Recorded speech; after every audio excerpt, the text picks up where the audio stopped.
Chi mà 5 gram ngồi mà nặng đó.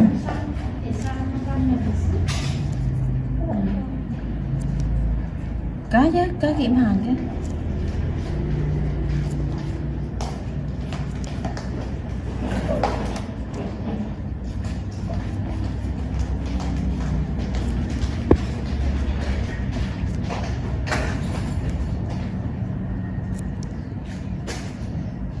Kiến đánh bóng bóng hậu dưỡng kia.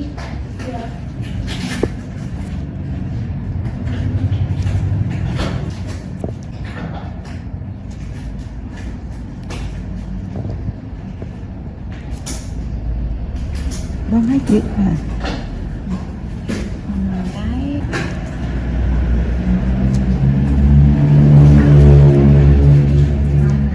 Cô con thương làm gì mà lái làm chi, tự nhiên sắc cái giữ mình còn đó rồi nó mà giữ mình nói chứ.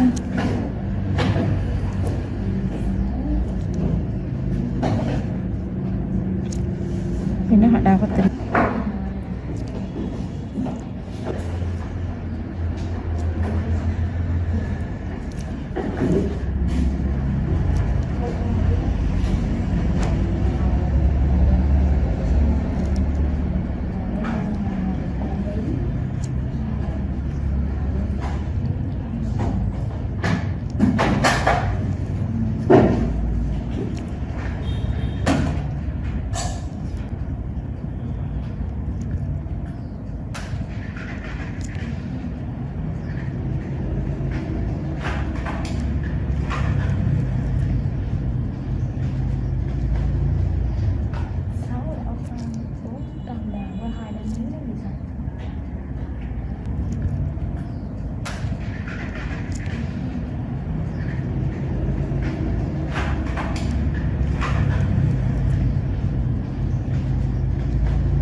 Sáu đỏ con.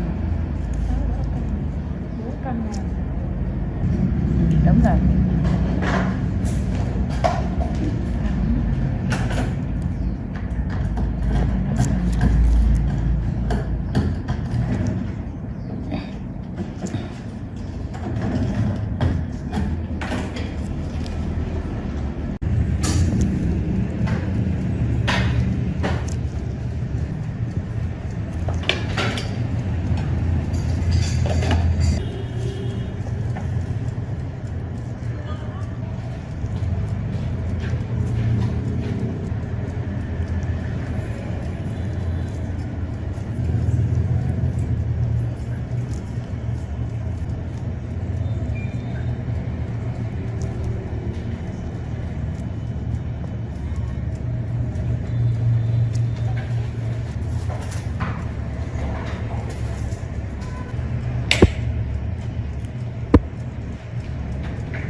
Không thấy được cái miệng. Một miếng này nó mà không thấy được cái thấy nó một cái đặt miệng là thấy cũng không ra.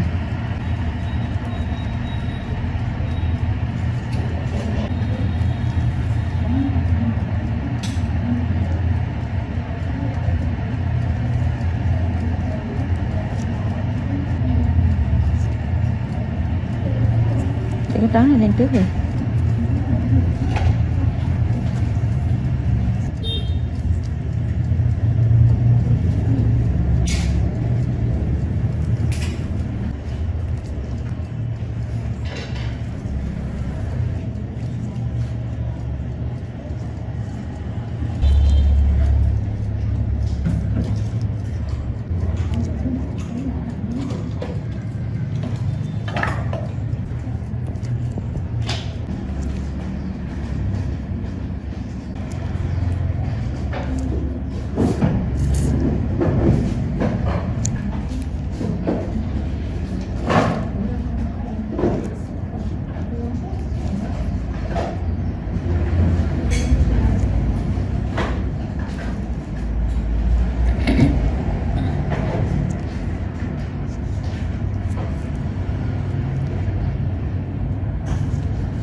cái đừng sấy vô đó để chị sạch đưa ái cái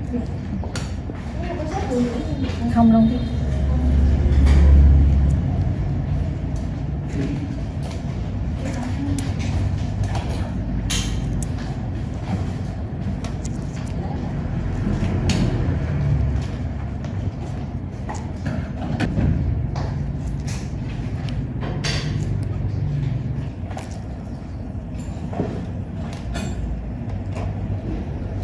Ý sợ.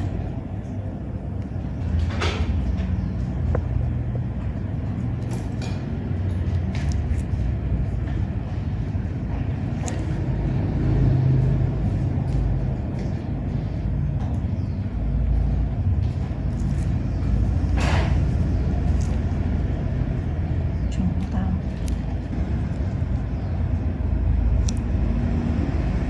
cái này mình dán đường đỏ này là đẹp lắm á. Ừ. Cái da này rắn đỏ này. Một nửa ý. Ừ.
Mụn đáng cá màu của nhà là mụn nó làm đẹp.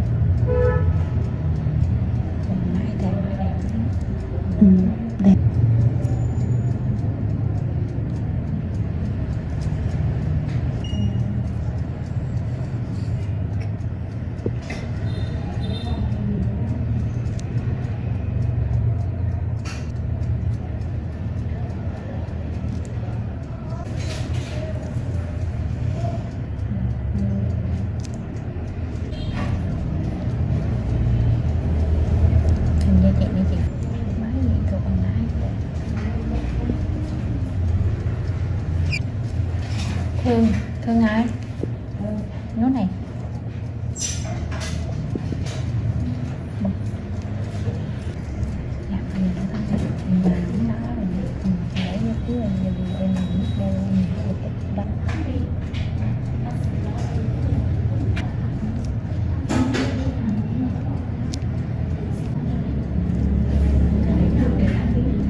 cái điện thoại đó người ta mua cái đó. 5.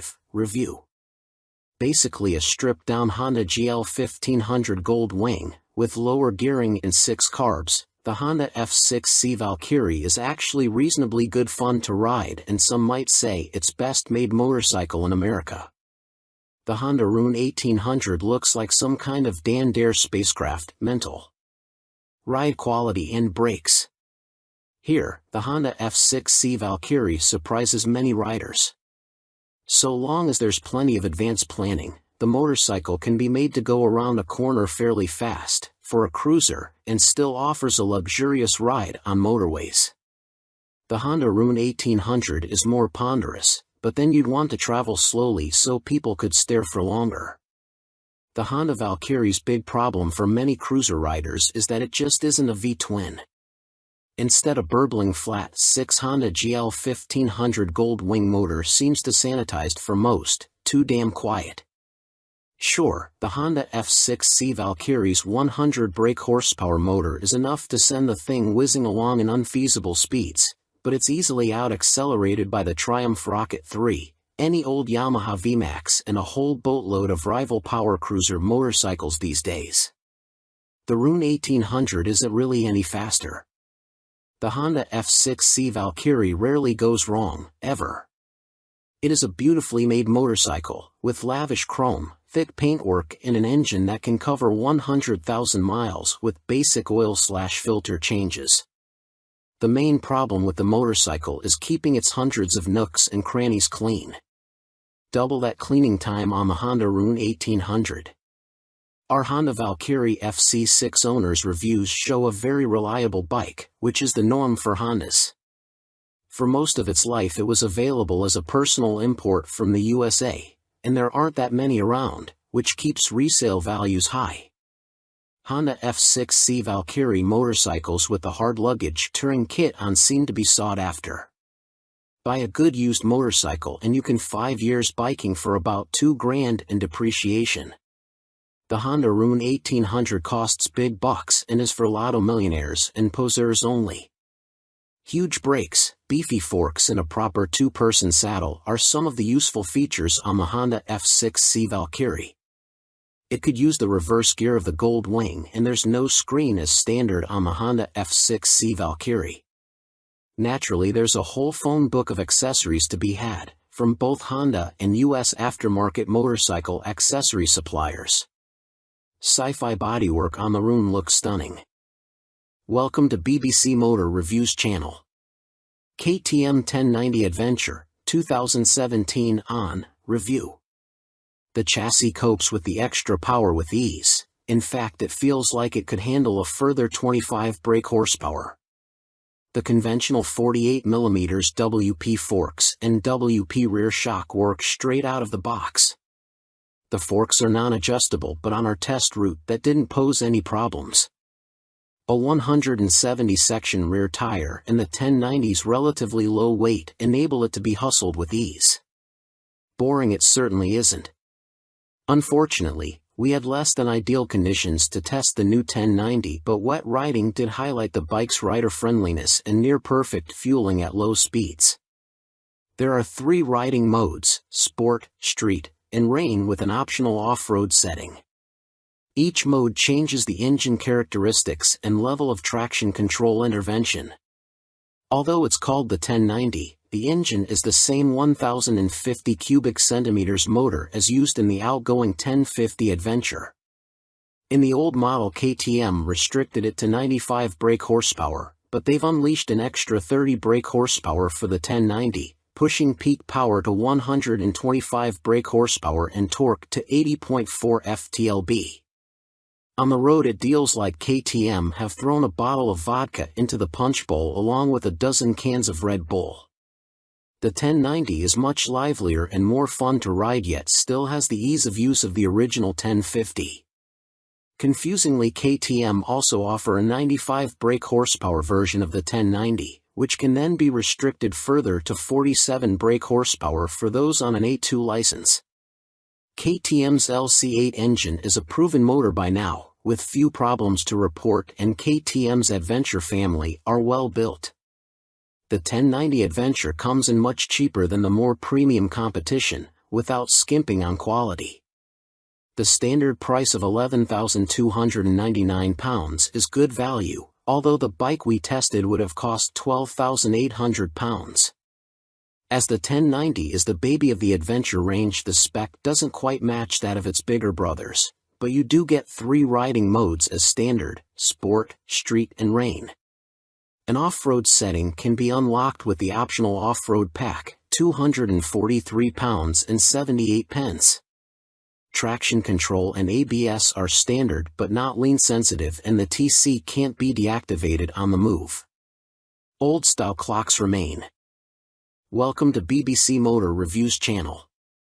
Cines Akuma 125, 2022 on review.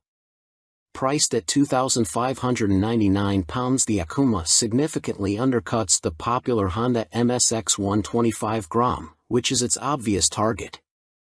And though my preference is for traditional-looking bikes with a retro feel, like the WK Scrambler or Cines' own Outlaw, after riding the updated Akuma, I'm genuinely impressed. Ride quality and handling are altogether spot on, and though not the outright fastest, it's plenty quick enough. Yes, perhaps the seat leans you a bit too far forwards, and at 6 foot tall my knees are a bit high, but this aggressive style and involving feel make the Akuma a confidence-inspiring and solid first ride for any newcomer. If I wasn't a skint student on part-time wages, I'd buy one without a moment's hesitation. Can't say much more than that. For 2022, the Cines has larger 14 inches wheels, upgraded from the previous 12 inches.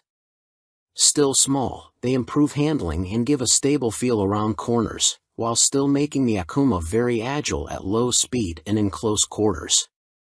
The handling is smooth too, thanks to the suspension and low center of gravity, and with the seat pushing you forwards you can really feel every inch the bike. Leaning forwards into corners and tucking in on the straights, the Akuma might be a modern monkey bike but rides like, well, a proper bike. They call it the Mini Monster, and it deserves the nickname, being a down-to-earth yet modern bike that both looks and rides the part. Being angled steeply forward means the seat does affect comfort, and with the abrupt shape of the tank you need to be gentle with the brakes. The Akuma is also very compact. It's physically smaller than my own WK Scrambler 50. However, although perhaps better suited to smaller riders, with its 820mm seat height, the Cines happily supports 6 feet of teenager. Both the front and rear brakes very good, and they're combined, which means the front is linked to the rear. There's no ABS, however. Being air-cooled instead of liquid-cooled doesn't really match the modern style of the Akuma, and with 9.7 brake horsepower it's not as powerful as other more modern bikes. However, this also means welcome simplicity, and you'll get your money's worth of reliability. It's also fast enough. Accelerating sharply and with a more than adequate 67 miles per hour indicated top speed, the Akuma feels swift and has the smoothest, easiest gear change of any 125 cubic centimeters bike I've ridden. Most noticeable of all the Akuma's features is the 3-tiered exhaust. It's not just an eye-catching MV Agusta styling trick, but 3 fully functioning pipes that sound ace as well as looking great. With aggressive shapes, new blacked-out finishes, steel trellis frame, which is non-structural, and its raised tank giving the look of an arched back and so resembling a big cat, go on, imagine, riding the Akuma makes me feel like I stand out from the crowd. Which is important for the teenage market. Switchgear, components and overall finish look and feel pretty good for a $2,500 bike. Some fasteners and smaller parts will need coating with anti-corrosion treatment for winter use, but that's true of some bikes costing 5 times as much.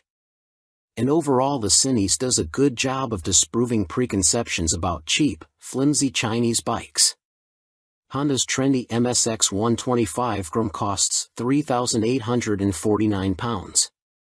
Yes, it's a bit nicer finished than the Cines and will hold its value better, but it's only got the same power, and the extra £1,300 over the Akuma can be a big ask for a cash-strapped teen.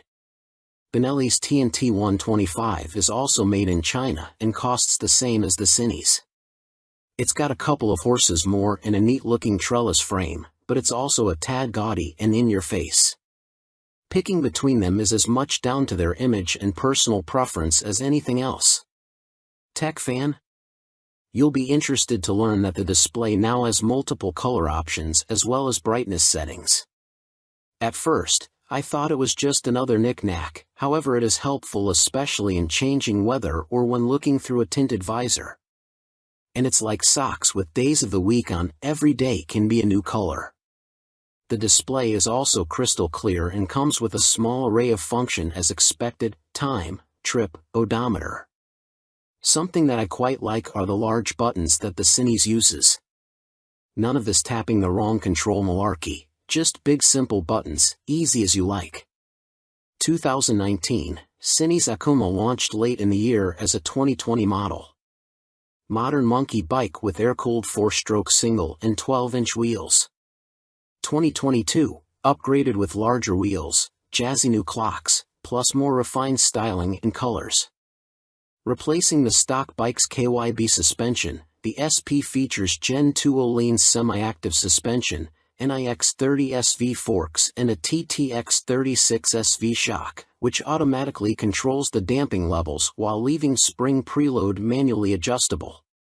Featuring spool valves rather than traditional needles valves, which Öhlins claim deliver faster adjustment and a more accurate responsiveness at the low and high ends of the adjustment range, the SP suspension can be set in one of 3 semi-active damping modes, A1, A2 or A3, or one of 3 manual setting, M1, M1 or M3, which remove the semi-active function and allow fixed damping settings to be selected via the dash.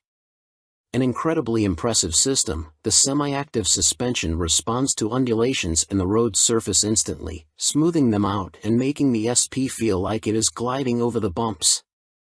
Harsh ones still give you a kick, but unlike on a conventional system, the semi-active damping instantly recovers and keeps the MT nicely composed, a feature that reduces its tendency to shake its head when exiting bends under hard acceleration.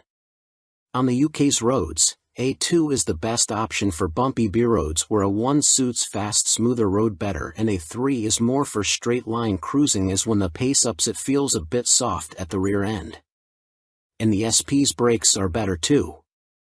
Fitting braided steel lines can make a bike's brakes feel horribly dead at the lever as they lack rubber lines comforting initial squish. However, on the SP there is still enough feel to allow you to apply small amounts of pressure accurately via the new Brembo Radial Master cylinder.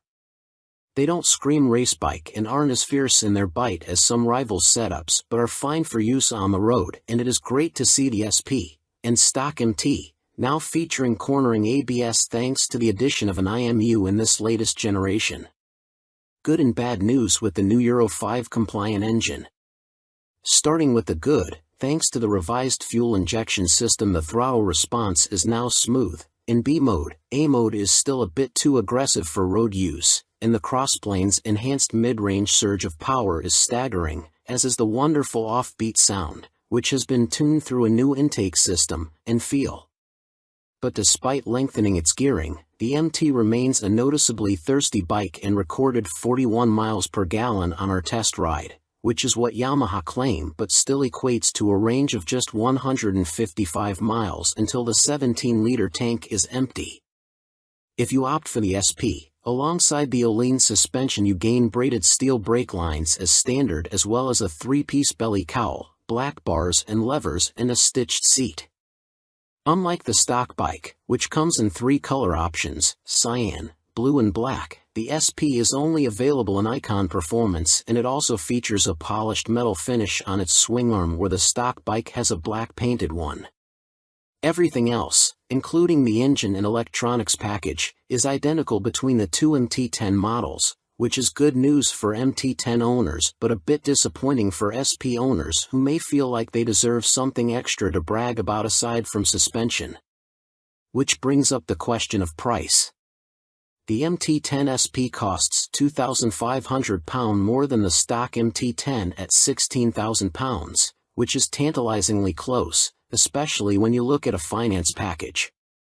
On a PCP deal after a £3,000 area deposit, you are looking at paying about £35 a month more for the SP when compared to the stock bike. That's about the price of a takeaway meal for two every month, which seems a small sacrifice to gain that all-important Öhlins bling. In terms of running costs, both the SP and stock MT10 have the same poor fuel economy and cost roughly the same to insure and service, so that's not a factor in ownership, and the SP should hold its residual value a bit better.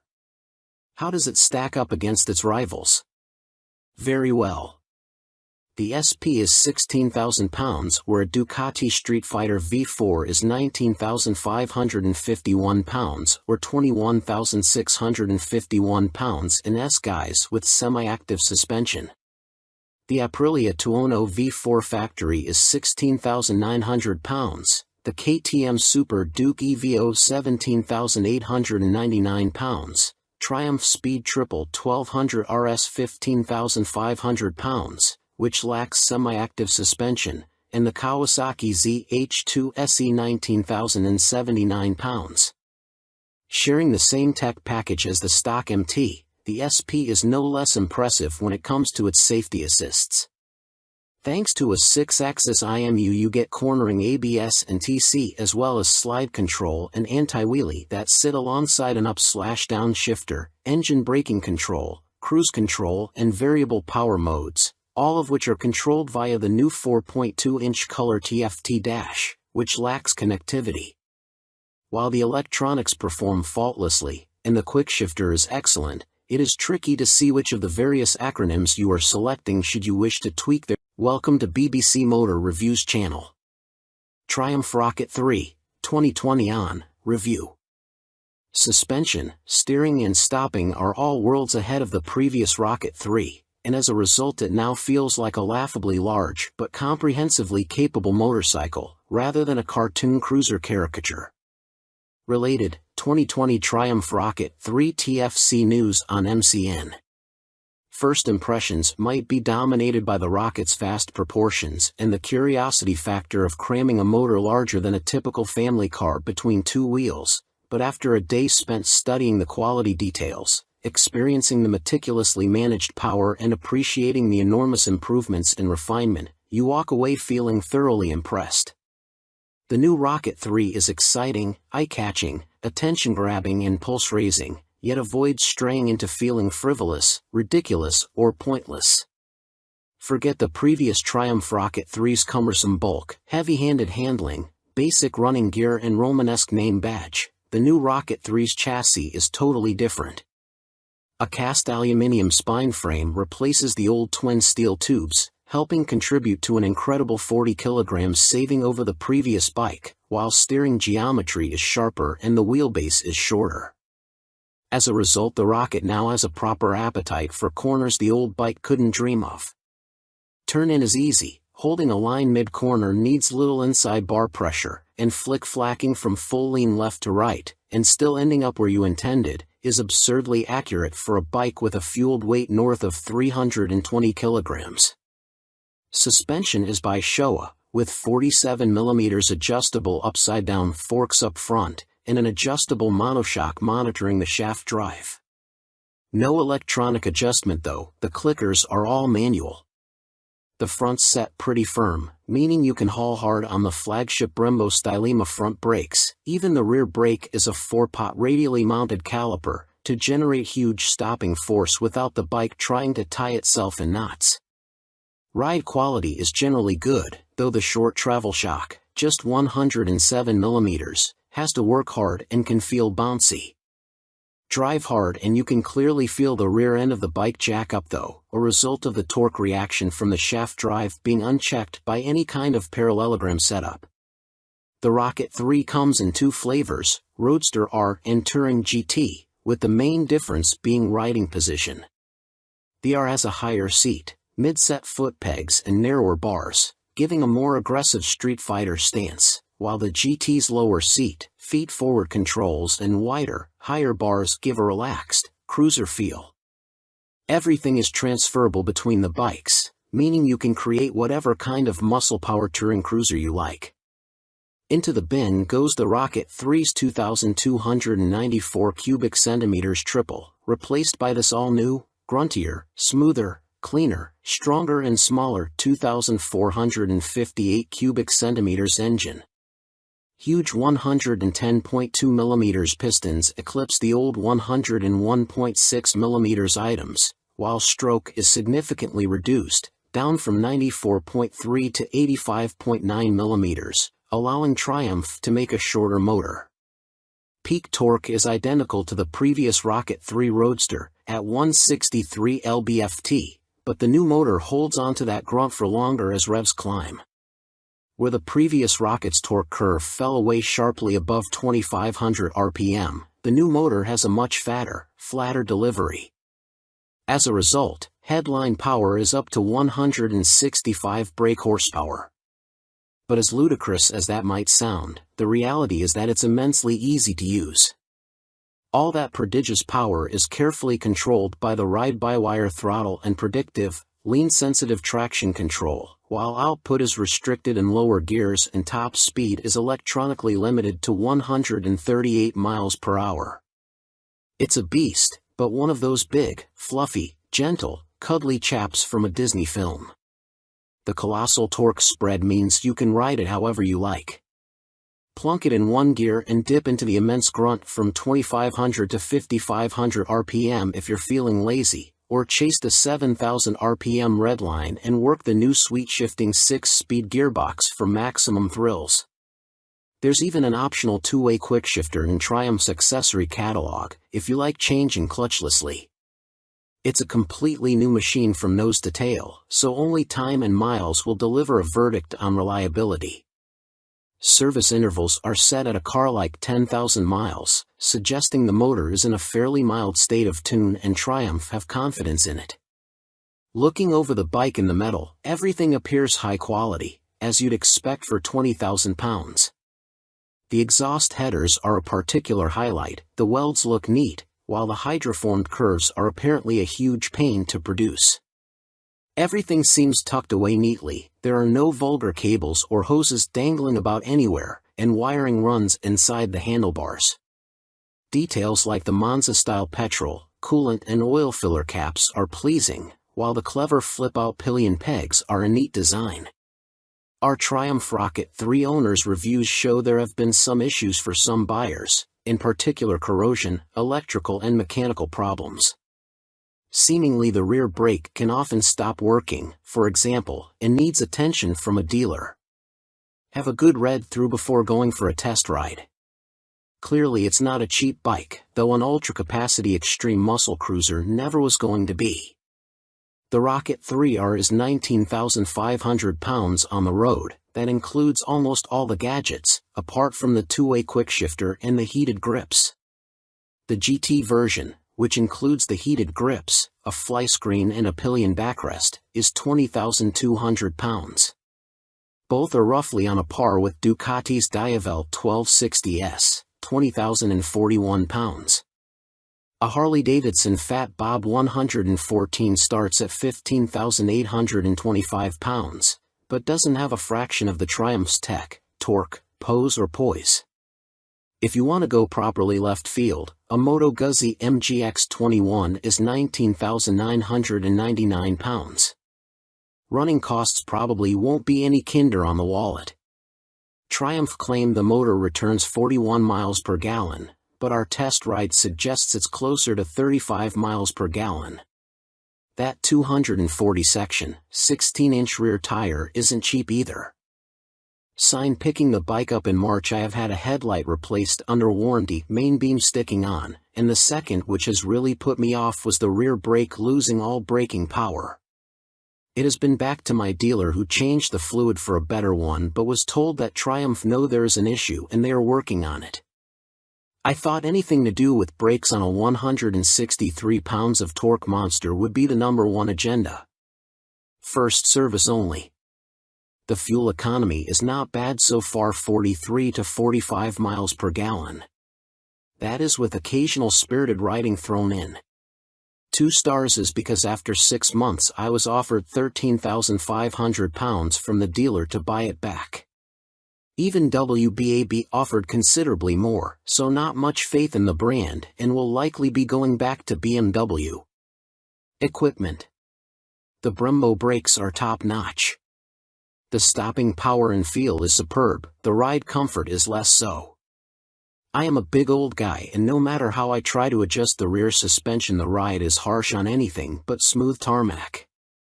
The roads in Herefordshire where I live are amongst the worst in the UK and backache sets in after about 2 hours.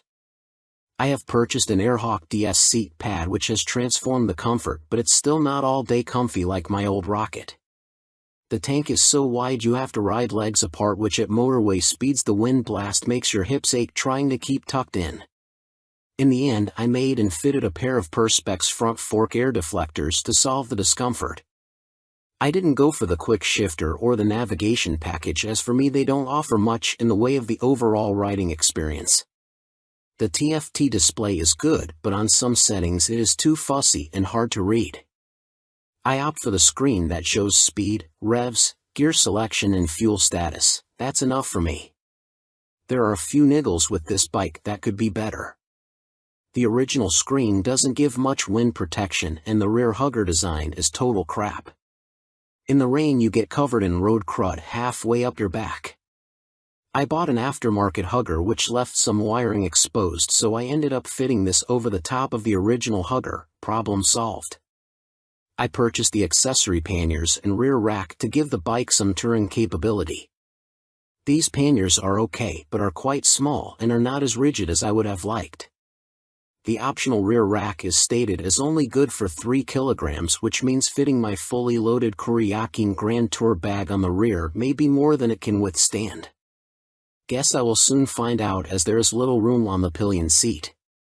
One of the best design features on this bike are the fold-away pillion foot pegs and the folding pannier mounts.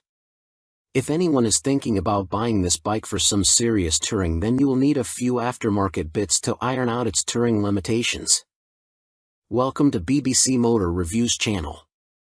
Yamaha Phaser 600, 1998 to 2004, Review and Used Buying Guide. Related, Easy Fit Kit turns Yamaha Phaser 600 into retro race rep. In fact, since Yamaha stopped the FZS 600 Phasers production in 2003, it has taken them until the launch of the Tracer 700 to replicate the Phaser's magic formula. However, in 1999 the Yamaha Phaser 600 was the best-selling bike in its class, and by 2002 the firm had sold over 83,000 units. There is a reason the Yamaha Phaser has such a strong following. As soon as its wheels start to turn you are right at home. It is ease personified, and most of this warm feeling comes from the wonderful motor. With the Phaser, Yamaha got the basics right, and that's what makes it such a great bike. The tank range is long, the seat comfortable, the fairing effective, the brake sharp and the motor strong in the mid-range and extremely reliable. The suspension may be a bit baggy, but if that's the Yamaha Phaser's only real fault 22 years after it was launched, then that's not bad going. Useful Yamaha Phaser 600 specialists include www.foc-u.co.uk and yamahaclub.com. Read on for our full used buying guide. Ride quality and brakes. Launch impressions. When you push the Yamaha Phaser 600 to the limit, which is easy with those blue dot or one brakes up front, it dives a little bit and loads up the front end. It waggles a bit, but the handling is generally confidence-inspiring, and if you take it steady you could ride to Budapest on a Yamaha FZS 600 Phaser and feel no severe aches or pains. Yamaha Phaser 600, what does it ride like now? With limited suspension adjustment, post-2000 models have variable damping in their forks. The Yamaha Phaser is a bit wobbly in the corners, and the Sumitomo calipers shared with the R1 quickly overwhelm the forks when you brake hard. But where on some bikes this is an annoyance, on the Phaser it makes you giggle and adds to the amusement factor. There's just under 100 brake horsepower in the Yamaha FZS 600 Phaser's detuned Thundercat 600 cubic centimeters, 4-cylinder engine, and that's plenty for backroad fun, as well as motorway commuting if needs be. The Yamaha FCS 600 Phaser delivers its power in a wide spread, and the 6-speed gearbox is there if you feel like playing tag with sports bikes. Yamaha Phaser 600. What's the drivetrain like now? The inline-4 is beautifully smooth and has that lovely mid-range pull you get with an old long-stroke unit. It's not revvy or buzzy like the FC6's engine, it's just silky smooth and full of drive. The gearbox may be showing its age, the linkage is notoriously sloppy when worn, but it clunks into gear with a reassuringly solid feel, and the bike is more than happy to break the national speed limit when asked. The Yamaha Phaser is a fairly well-made motorcycle, and except for the black painted downpipes rotting away, or the brake calipers seizing up, the Yamaha Phaser doesn't suffer big problems. It can rack up very high miles with regular servicing. Apart from its thirst for fuel, it would make a great dispatcher's motorcycle.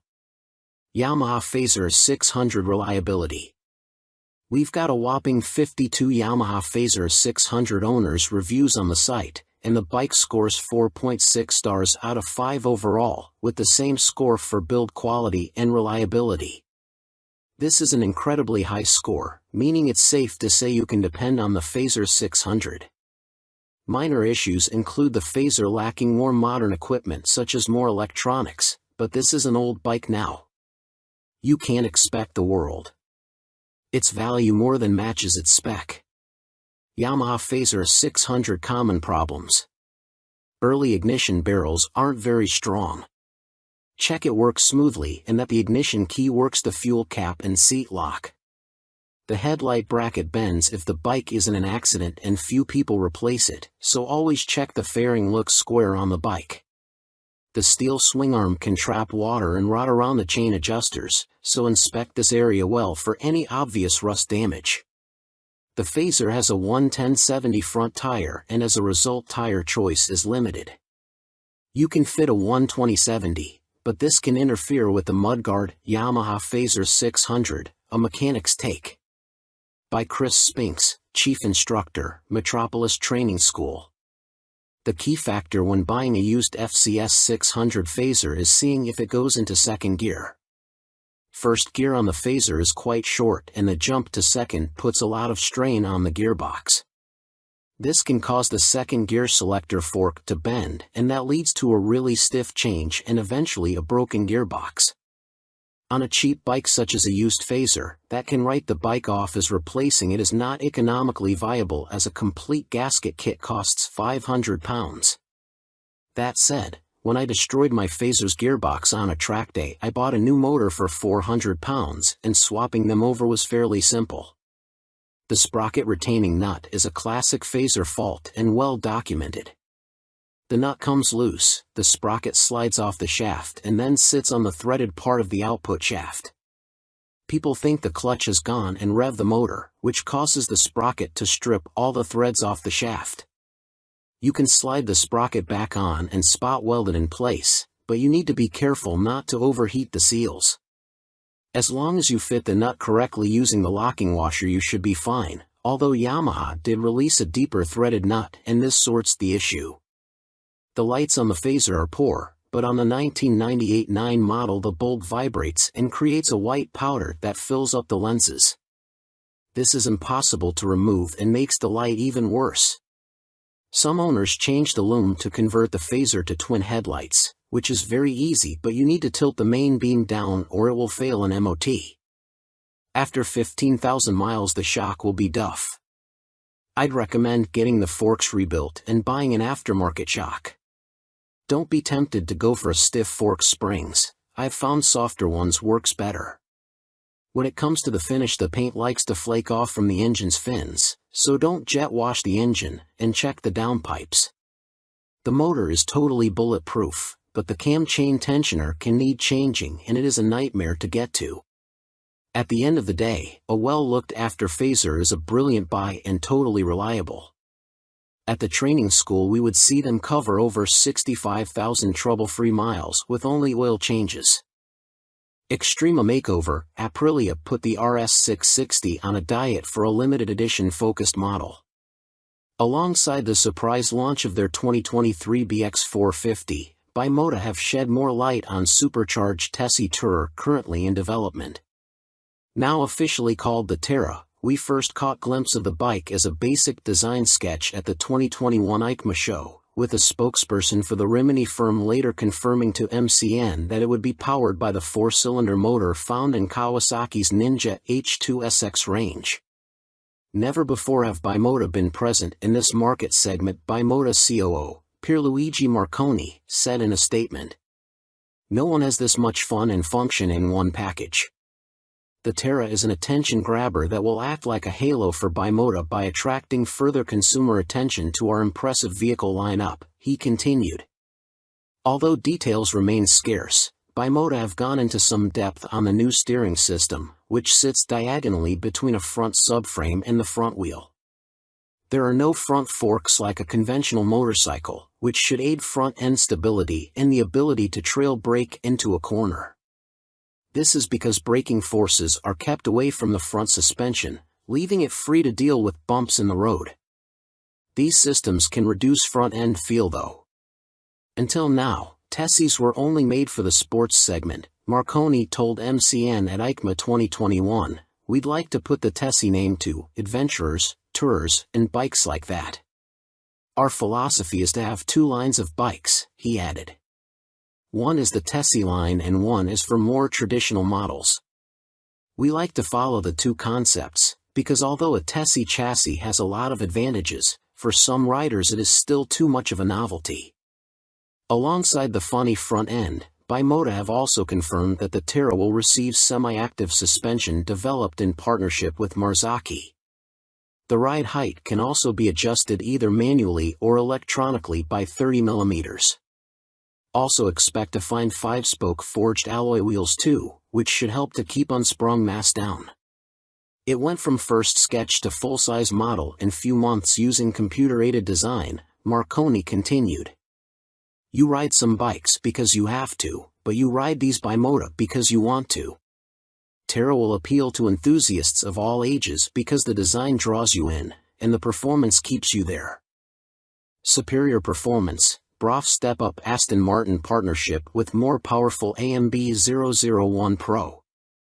Luxury boutique brand Brough Superior have once again teamed up with supercar experts Aston Martin to create yet another outrageous, limited-run track day machine.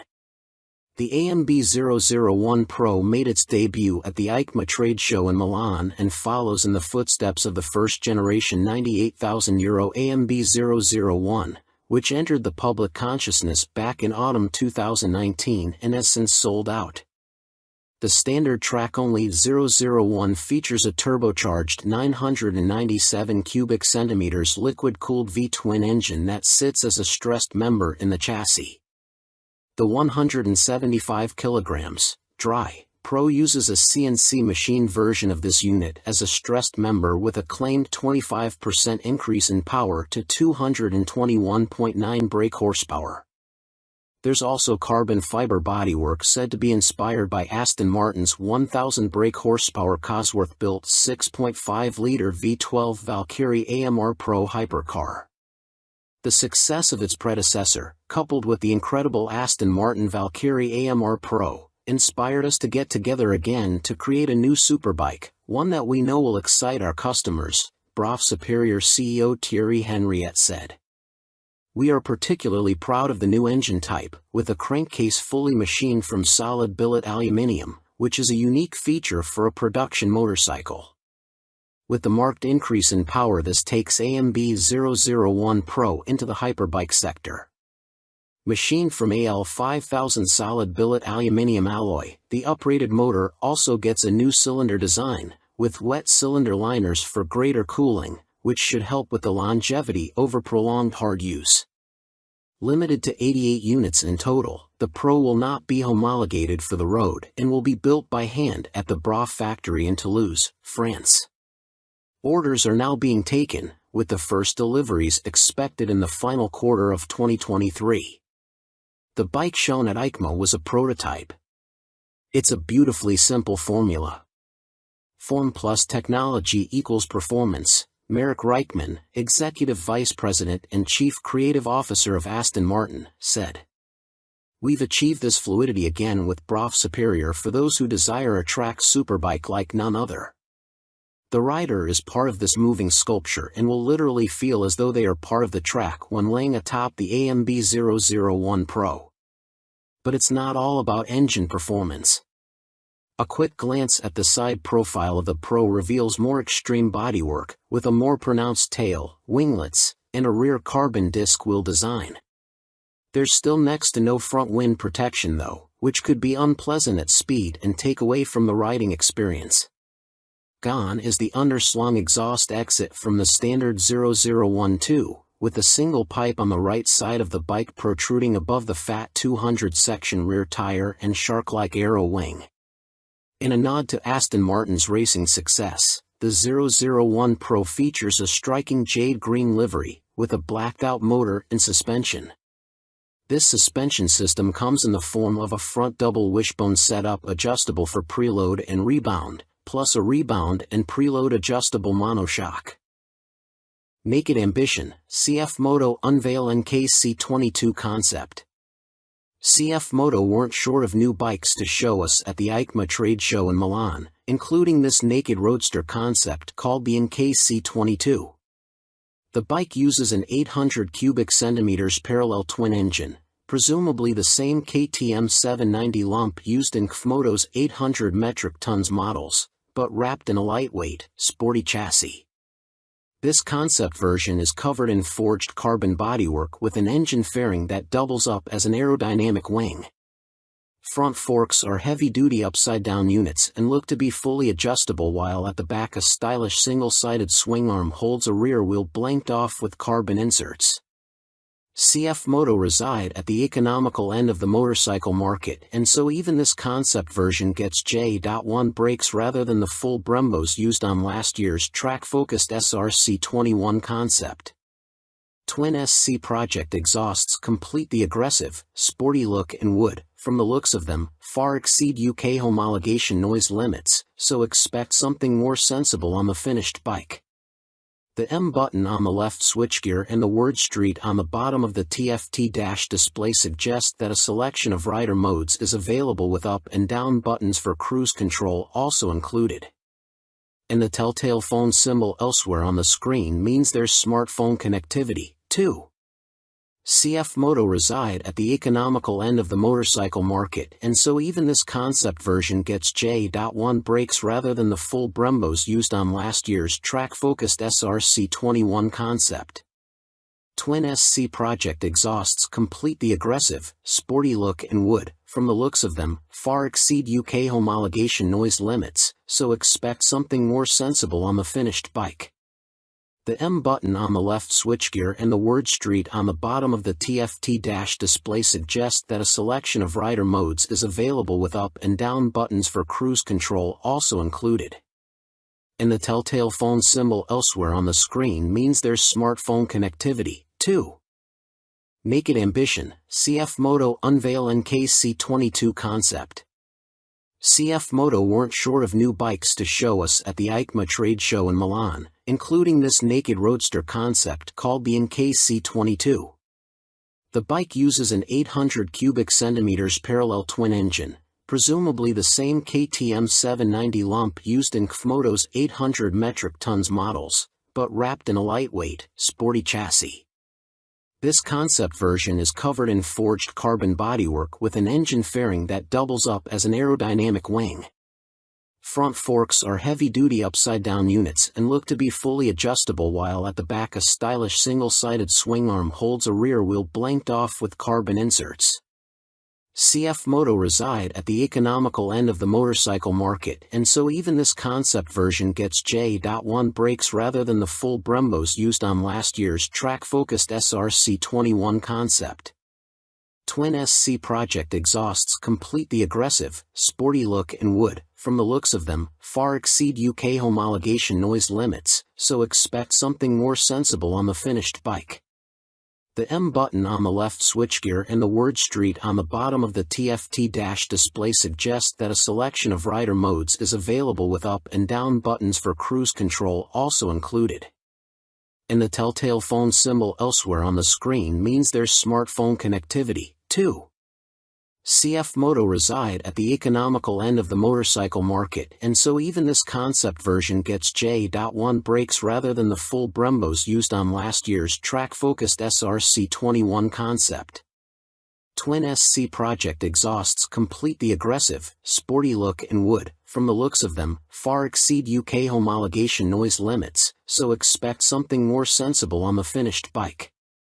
The M button on the left switchgear and the word Street on the bottom of the TFT dash display suggest that a selection of rider modes is available with up and down buttons for cruise control also included. And the telltale phone symbol elsewhere on the screen means there's smartphone connectivity, too. Fantic released their first twin, the Caballero 700 Scrambler. Fantic has revealed their first modern-era twin-cylinder machine with a 700 cubic centimeters Scrambler joining their Caballero range. Fantic are making the most of their partnership with Yamaha, announced at the beginning of 2021, as the bike uses the 689 cubic centimeters, liquid-cooled Euro 5 engine seen in the MT-07, Tenere 700 and R7. There has been no retuning of the CP2 twin either, as Fantic claim the Caballero will hit the showrooms in April next year, boasting 75 brake horsepower and around 50 lb.ft of torque, identical to the R7 and considerably more than the 40 brake horsepower and 31 lb.ft of torque of the Caballero 500 Scrambler. Elsewhere, the 700 sports the same 19 inches front and 17 inches rear, aluminium, spoked wheels as its small-capacity sibling. The engine sits in a single backbone-style frame made from CRMO steel attached to an aluminium swing arm, giving it a wheelbase of 1,460 mm, 35 mm longer than the 500 version. One of the most immediately obvious differences between the two capacity scramblers is the exhaust system. The new 2-into-1-into-2 setup runs under the engine, over the swing arm to exit in roughly the same position. Both machines have a seat height of around 830 mm. Connecting frame to wheel will be a 45 mm upside-down fork made by VRM Marzocchi. The Italian manufacturer also supplies the rear monoshock with preload adjustment. Brembo is the manufacturer of choice for the calipers, with a 4-piston unit gripping the 330 mm front disc and a 2-piston, 245 mm setup on the rear.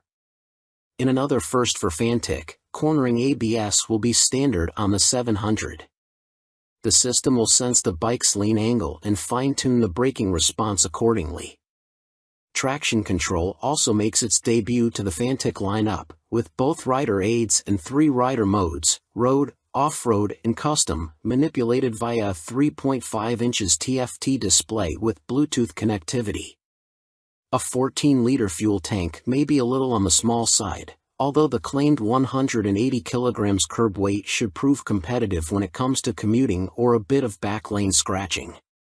An expected price tag of around £9,000 may put some off, although stylish looks, proven engine and handling potential could tempt many. Stuart Prestige. By Stuart Prestige. All-weather rider with a penchant for long tours and hours in the saddle. You may also like. Honda released £30,000 limited edition McGuinness 100th TT Star Replica Fireblade SP. Who do you think you are, John McGuinness? Well, now you really can live out your TT fantasies, as Honda reveal they will build 30 examples of this CBR 1000RR Fireblade SP John McGuinness 100th TT Start Replica Edition in celebration of the road racing legend's phenomenal accomplishments on the island. The headline visual difference from the stock bike is the bold replica of the paint job John raced with for his 100th TT Start. But this is more than just a replica paint job, there's a whole host of other upgrades to add to the exclusivity. The stars align for me to be back on a Honda Fireblade for my 100th TT Start, says McGuinness. It's an awesome bike and has meant so much to me over my career. I'm proud of my connection with its place in TT history and of this, my replica. John McGuinness is the second most successful TT racer of all time, next to the late, great Joey Dunlop, and while revered as road racing legend, he has also had an exceptional short-circuit career, having raced in 24-hour world endurance races like the Bol d'Or and Le Mans, 500 cubic centimeters GPs, and the Daytona 200. He's a former British 250 cubic centimeters champion, has ridden in World Supersport and finished third in the 2009 British Superstock Championship. Making his TT debut in 1996, he won the Best Newcomer title in the 250 cubic centimeters class. 3 years later, he took his first win, the 250 cubic centimeters lightweight TT.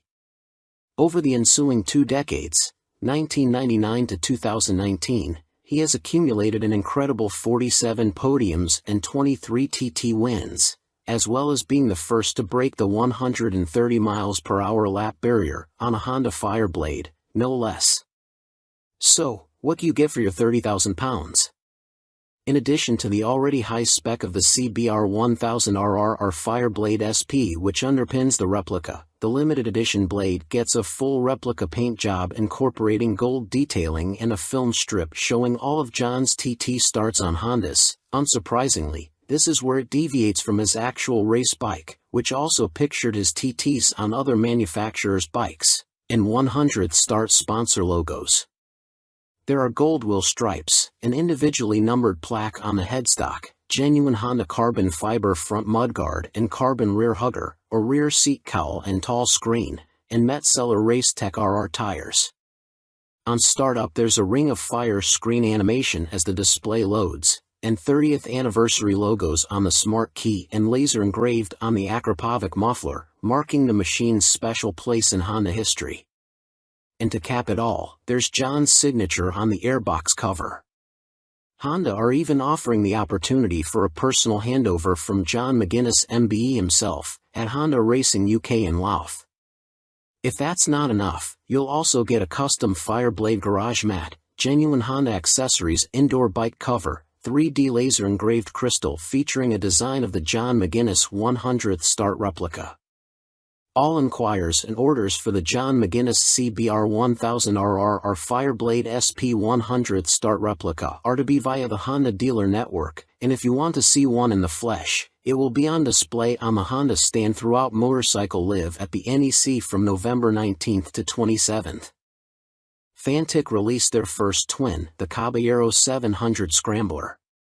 Fantic has revealed their first modern-era twin-cylinder machine with a 700 cubic centimeters Scrambler joining their Caballero range.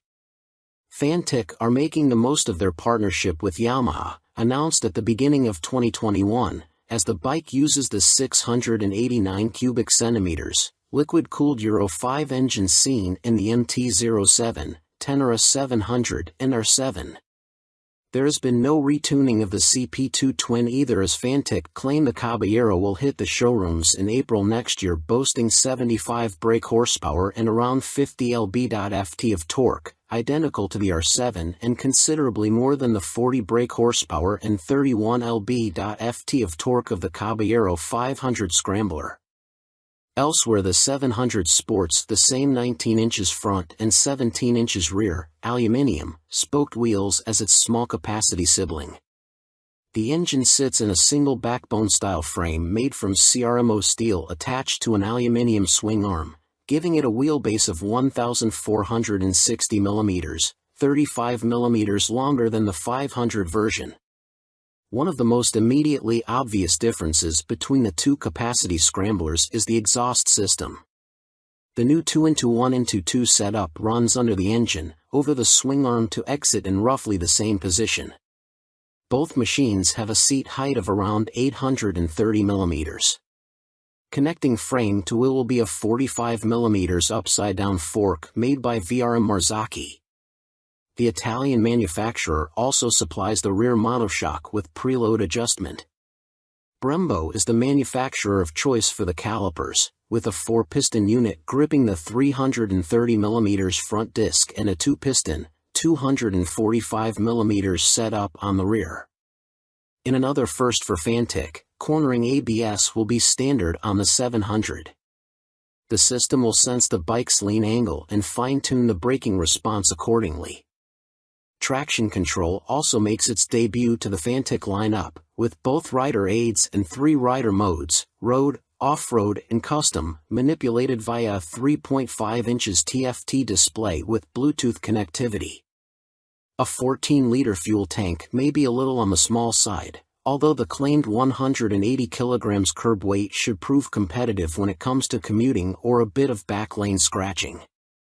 An expected price tag of around £9,000 may put some off, although stylish looks, proven engine and handling potential could tempt many. Stuart Prestige. By Stuart Prestige. All-weather rider with a penchant for long tours and hours in the saddle. You may also like 70s superbike stunner, MV Agusta Super Veloce 1000 Serie Oro. MV Agusta may not have been directly participating in the EICMA show in Milan last week, but it didn't stop them stealing the headlines with this stunning Super Veloce Serie Oro.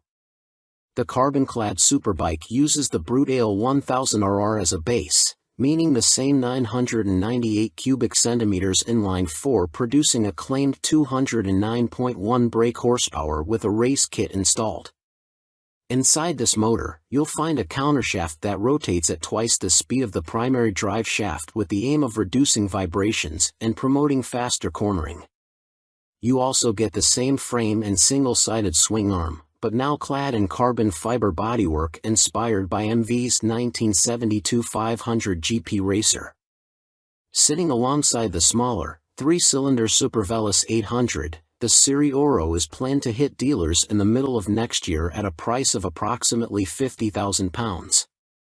In total, 40 elements of the bike are finished in carbon fiber, including a set of winglets that MV claim produce 39.2 kilograms of downforce at 199 miles per hour. You also get carbon fiber disc brake covers, which attempt to pay tribute to the drum brakes of old whilst also cooling the calipers, essential on a bike capable of such high speeds. MV Agusta also claim the design allows air to flow around the brakes towards the coolant and oil radiators for better temperature control. There are air vents along the carbon fairings, too. Despite the superbike credentials, the Serie Oro has deliberately been made more comfortable and less extreme than traditional circuit stars, and it features electronically adjustable Öhlins NIX forks for a high-quality ride. They are matched to an Öhlins TTX rear shock, which bolts directly to the swing arm. As you'd expect for a bike of this caliber, stopping power comes from premium Brembo Stylema monoblock calipers, which bite onto chunky front 320mm discs. You also get 5-spoke forged aluminium rims, and 4 underseat exhausts, just unlike the company's landmark F4. In addition, there's a suite of lean-sensitive electronics, plus a 5.5 inches TFT color dash to control them, with the added option of mobile connectivity. Dan Sutherland. By Dan Sutherland. News editor, sports bike nut, and racing fan. You may also like Vmoto range grows, Super Soco owners launch 3 new urban models at EICMA 2022. Electric scooter manufacturer Vmoto, parent company of Super Soco, have had a busy year, releasing 3 new models at EICMA, including the 125 cubic centimeters comparable e-bike, the Vmoto Soco Stash. The release of the production model comes just a year after the unveiling of the prototype, with the bike so named due to its multifunctional storage compartment, housed in the fuel tank, large enough for a full-face helmet or other accessories. At its heart is an electric motor producing an average 8 kilowatts with a peak of 15 kilowatts. This propels the Vmoto Stash to a top speed of 75 miles per hour when the boost is deployed. 68 miles per hour is on tap without the boost. A 72V removable battery provides the juice and can be charged using a fast charger in a conventional 3-pin plug in 3.5 hours. Charging without the fast charger will take between 5 and 6 hours. No range specifications have been released, but expect it to have the same 30-mile capacity of the Super Soco TS Street Hunter, which has the same top speed capability. A newly designed swing arm pivots off a solid, lightweight frame, driving a 17-inch rear wheel. A 17-incher is also fitted on the front, and ABS disc braking is standard. A relatively tall seat height of 830 mm awaits the rider, and the Stash has a curb weight of 143 kilograms. The company also unveiled their first dirt bike-style machine, which weighs in at just 84 kilograms. The machine comes in two models, the Vmoto On-R, which comes with road tires, or the OFFR, which is equipped with knoblet tires. The On-R/OFFR can be set up in either L1 configuration, comparable to a 50 cubic centimeters machine, or L3, which mimics a 125 cubic centimeters. In the L3 iteration, the bike can reach speeds topping 50 miles per hour, while the L1 configuration limits the top end to just under 30 miles per hour. Vmoto claim a range of up to 90 miles with recharge times taking 2 hours for the L1 configuration and 3 hours for the speedier L3. A die-cast aluminium frame cradles the 8 kilowatts motor, producing a claimed 190 feet per pound of instant torque. A swing arm with a single rear damper secures the belt-driven, rear-spoked wheel. No retail price has been provided. The Vmoto Soco F01 scooter is, technically speaking, not a new bike, as it was available as part of a commercial fleet, but now will be available to the general public, the company also announced at EICMA. The urban commuter will, like the On/OFFR models, will be available as an L1 or L3 configuration. A 2 kilowatts or 4 kilowatts, L1 and L3, motor will get the rider up to a maximum speed of 27 miles per hour for the L1 and 45 miles per hour for the L3 model. Vmoto claim a range of between 50 and 60 miles dependent upon the setup and riding style. The charging time of the removable battery is 3.5 hours with a fast charger using a domestic 3-pin plug, or 6 hours without the fast charger. Coming in at 110 kilograms with a seat height of 855 millimeters, the F01 should prove a popular choice for city transportation. The F01 will be available in white, light or dark blue, red and black.